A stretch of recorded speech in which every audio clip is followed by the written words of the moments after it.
preach at this hour, I'd like for us to focus on the subject of for colored girls who've considered suicide when Jesus is enough. For colored girls who've considered suicide when Jesus is enough. If you could turn to your neighbor at this time, just turn and look at your neighbor. It's a different neighborhood up here. Look at your neighbor. Smile at your neighbor too. Don't stare at him. Just smile at your neighbor.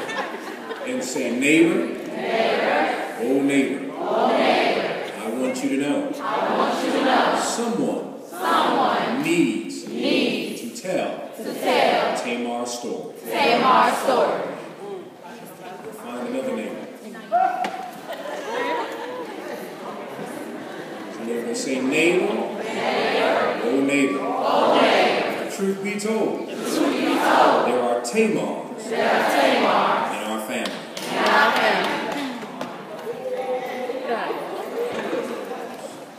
Who considered suicide when Jesus is enough. As I prepared for this day, I was given the subject and the idea of what we were to deal with together. I started to pray, what should I deal with? And as I prayed, this particular text kept coming up in my spirit. One that is not traditionally utilized. It would be easier to give a pep talk. It would be easier to deal with some platitudes of what you can be and should be. But there are some issues if we are truly to transform our community that we have to deal with collectively as a family. And as I prayed and sought to run from this subject, Tamar and her spiritual children kept knocking at the door of my imagination. And I was compelled to let her enter. She entered in quietly in my home, and I found her sitting on my couch telling me her story. She just simply said these words. I heard it in my imagination. She said, Otis, tell my story. I have a story to tell. Her voice was not of a desolate woman or a broken woman, but of a woman who was strong yet worn from the years of carrying a burden manufactured by others. The weight of her life was evident. The ashes stained her cheeks and left a dark residue upon her fingers. And I sat and listened to her, and at times I had to hold back the tears of listening to this woman by the name of Tamar.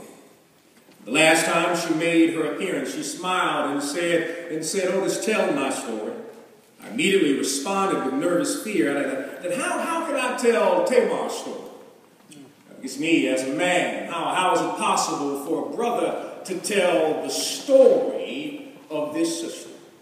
And Tamar said back to me, she said that you must tell my story, because my story will not end until men and women make the decision to tell my story.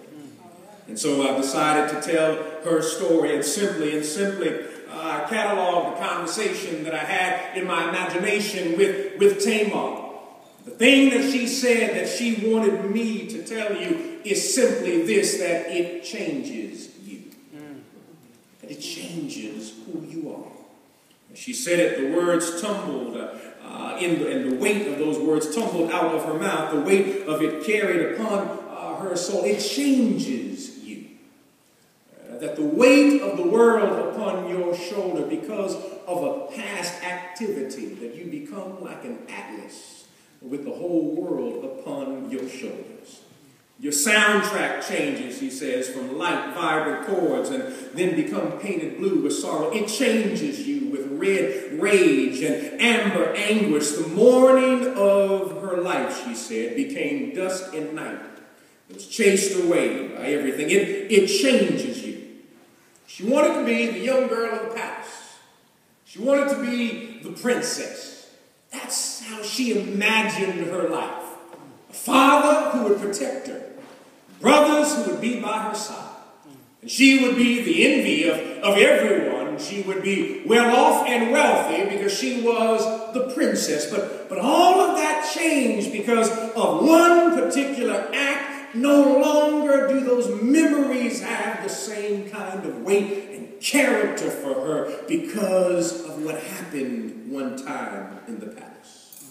She said she was the princess of the palace. She said that she was the one who was expected to be the person who would lead certain initiatives in the community. And she told me several times in conversation that she almost let go. And she thought about ending it all. But something kept welling up in her spirit. That God would never leave her nor forsake her. Something kept speaking to her as she dealt with the most difficult thing that anybody could ever deal with. She kept raising the question, why did it happen? Why did it happen to me? In the palace, the place of protection and power. Well, why would it happen to me? She told me to tell you. She wanted everyone to hear this. She wanted to hear it from the mouth of a preacher who is male by birth. To simply say this, it's not your fault. She said it has never happened, that no one said it during her time period, but the need to hear that it's not your fault. There is nothing that you have done, nothing that you could have said, nothing that you could have worn that could have ever warranted an evil act to happen that way in your life. God did not ordain it. God did not send it. It was not your fault, she said. And we have often told lies from the pulpit when men stand before women and try to say it was something that you did. It was nothing that you did. Not your fault. The question is how could this happen? How could this happen to the princess in the palace? How could this happen? But I think upon examination of not only the text, but of the history of this family tree, you see why it happened. Because you see, Tamar comes from a dysfunctional family. But David is a dysfunctional daddy. And when you look at his life, you have a man who is a great warrior, an amazing leader, an incredible king, but a dismal father. That he was good in public, but he was poor in private. And there are some people that have one persona in front of everybody. But behind closed doors, they transform from Dr. Jekyll into Mr. Hyde. David was one such person. A musician who could calm the demonic fears of a king.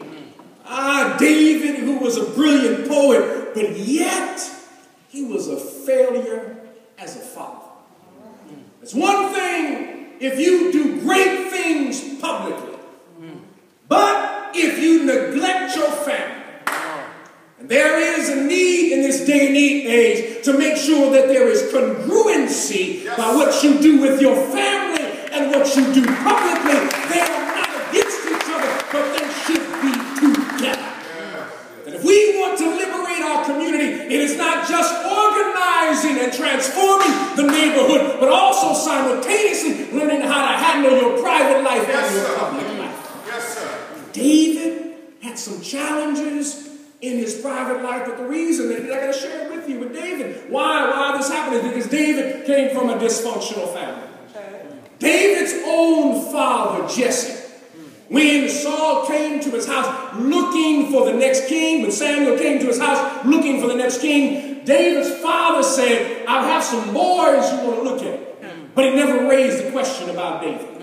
He came by, showed all of his brothers, and it is Samuel and said, do you have any more? And he said, I got another one. He works out in the field. But he's short. He's not as smart as everybody. I don't think you want him to be king. Now, when your own daddy doesn't think that you are the material of leadership. It does something to